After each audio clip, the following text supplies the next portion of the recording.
Nakakamiss din talaga yung ganitong klaseng merienda o di kaya pwede ring almusal. Madalas nating itong nakikitang ibinibenta sa kanto or di kaya ay sa labas ng mga school. Isa nga ito sa mga masasarap na street food na paborito nating mga Pinoy. Kaya naman for today's video ay gagawa tayo ng hotcake. Sa isang bowl, pagsamasamahin na natin yung mga ingredients, meron tayo ditong all-purpose flour, white sugar, baking powder, yeast, and powdered milk. Maglalagay rin tayo ng oil, 1 large egg, and water. Maglalagay rin po tayo ng vanilla essence at para naman magkaroon ng kulay yung ating ginagawang hotcake, maglalagay tayo ng yellow food coloring. Takpan lamang natin ito ng tela at hayaan natin itong umalsa. Habang mainit-init pa, ilalagyan na natin ito ng margarine sa ibabaw. Pagkatapos ay ilalagyan rin natin ito ng white sugar.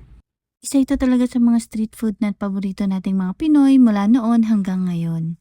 Grabe ang sarap, ang lambot, perfect.